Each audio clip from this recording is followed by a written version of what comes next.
This is Mounjaro, one of the so-called celebrity fat jabs.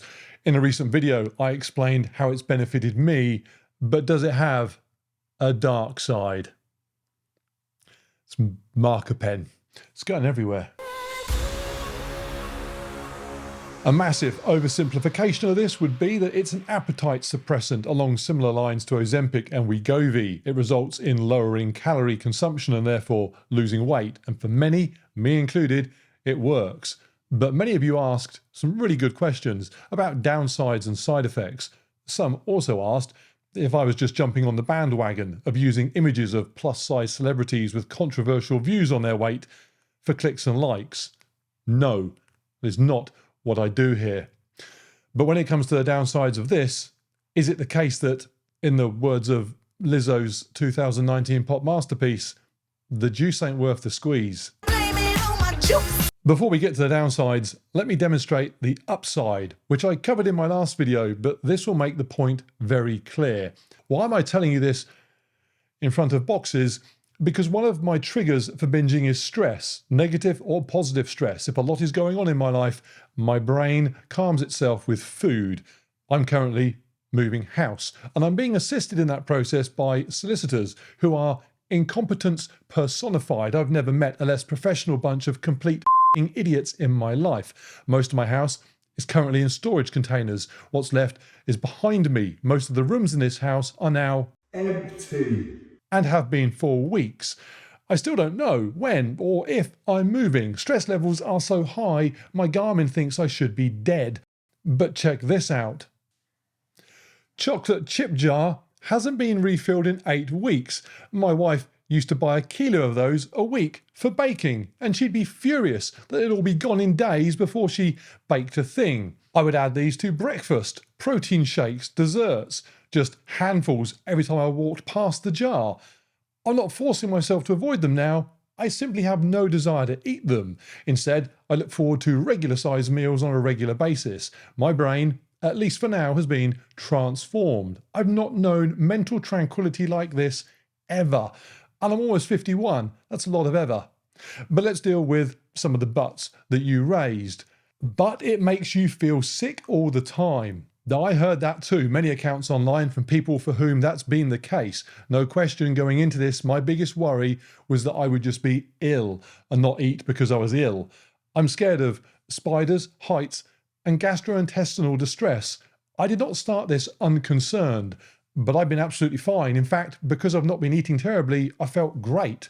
Now look, I'm just one person, not an expert in anything, describing my experience on a low dosage. Is my experience going to be someone else's? Obviously not. But this channel is just me telling you what I did, and I can't do much more than that. When I said last year that I overtrained and got injured, I have to hope you don't all assume training makes you injured. Same as you shouldn't assume this won't make you sick. It might. Also, I never recommend or advise you do anything anyway, so you're just going to have to be big boys and girls and decide what to do on your own. But will it make you dead? Yes, indeed. If gastrointestinal distress doesn't get you, the death will.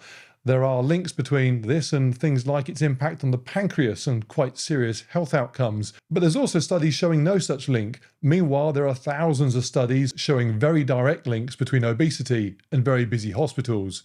For me, I knew my health was being seriously compromised before this, so I took the risk. The same as I would wear a helmet riding my motorcycle, even if it weren't the law, because I regard headbutting the road at high speed a bigger problem than the potential risk of the helmet weight snapping my neck. But public opinion couldn't give a fuck. But it's the easy solution. People get quite judgy. Because is it the easy solution? I hear the same about testosterone replacement therapy. I spent decades struggling with my physical and mental health issues due to eating issues. I tried everything, so don't be in the comments saying, oh, but did you try the only eat Labradors on Friday diet? I tried everything. Same as with low testosterone. I struggled for years with depression. I tried everything. And in the end, for both, I resorted to spending lots of money and sticking needles into myself regularly to solve the issues. It is not fun doing that. I wish I did not need to do that. I can't believe anybody sensible would jump to this as a shortcut. It is, for me, a last resort. Because I don't regard it as easy. If you think jabbing chemicals into yourself is easy for you, I guess we just have a different interpretation of the word. But don't worry, I won't judge you for that. But you need to take an increasingly large amount to keep feeling the benefits. That's possibly true because I've definitely noticed a reduction in the effect over the last few weeks, and it's probably linked to the fact that I have not increased the dosage as you're recommended to do. But I'm actually liking the reduction in effect. I've gone from at first feeling completely disinterested in food to now being interested in sensible, healthy amounts of food.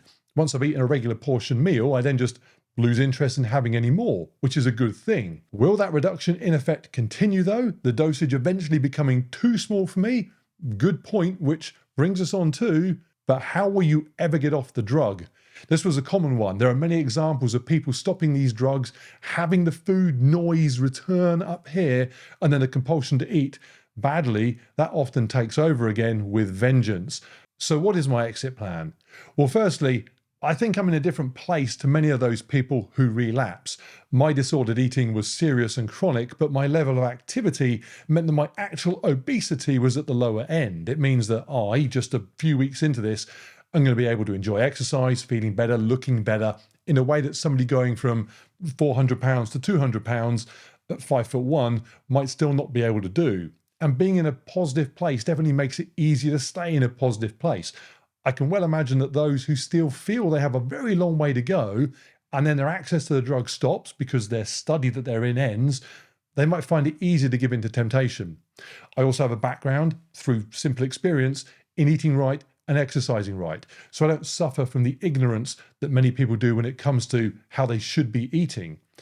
And again, I'm only taking a very small dose. This is 2.5 milligrams a week. Most people work their way up to the full regular dose of 15 milligrams. So I'm hoping stopping will be less impactful. But the reality is I don't know any of that for sure. I'm just crossing my fingers that I'll be stopping probably after Christmas, when I'll be living in my new house, living in a very different, much more active day-to-day type lifestyle, and it will all just combine to keep me where I want to be. To be honest, people saying it's all going to go wrong, it kind of feels like I was falling from an aeroplane without a parachute. Someone's given me one at last, and now people are saying, oh, you're going to land in the trees. I'll worry about the trees when I see them. But you don't need it. Right, in the same way that not every alcoholic is sleeping on a park bench, not every person with an eating disorder is on Instagram talking about how to discreetly get seatbelt extenders from flight attendants. People's problems show themselves on the outside in different ways. I've spoken with very large people, and their problems with food are often my problems with food. What lets me keep mine largely contained to my head? I don't know, maybe it's my exercise regime. Maybe my supportive wife. Greedy motherfucker. Maybe I'm just lucky. What I do know is that what is contained to my head needed to be addressed. The same as somebody struggling to stop drinking needs and deserves help, even if they appear to be happy, successful, functioning on the outside. And lastly, but it makes it impossible to exercise and you will lose lots of muscle.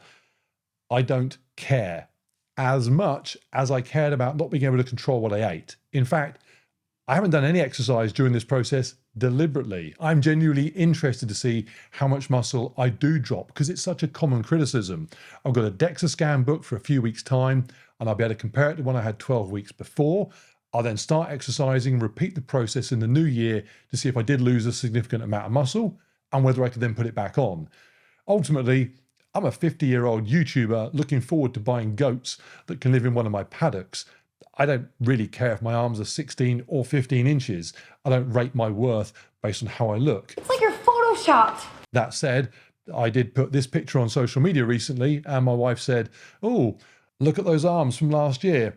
So as a good husband, I will address any losses. In a couple of weeks' time, I'm going to start building my epic home gym. My arms will be fine. No one needs to be pretending they divorced me at 14 inches.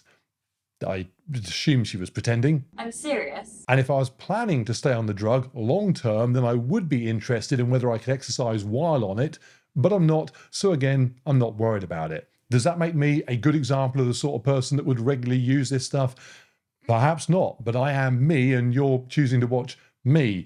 People will also say that because I'm on testosterone, any muscle that I don't lose will be because of that, and any muscle that I do gain back will be because of that too, making me even less relevant. Although I'm also told because I'm vegan that I should be shrinking to nothing, so maybe they'll cancel each other out. I don't know. Oh, and the very last one. Am I paid by Mounjaro? Get a grip. I do sponsored videos, rarely, 2 in the last 2 years, and for products that I have been previously using for years without any relationship with the companies at all, because I simply love those products. Running YouTube like that costs me many, many thousands of pounds. No one here cares. I don't care, because I sleep at night, happy with my stance on not selling myself to the latest supplement company. So no, I haven't gone from taking that position to now producing sponsored content for big pharmaceutical companies without even declaring it. So there you go. I have evaluated the risk. I have evaluated how unhappy I was, where I was, and I proceeded cautiously with an understanding that yes, I will need to make choices and decisions in the near future that will need to be done with care. What should you do? I'm going to need to get this on a t-shirt.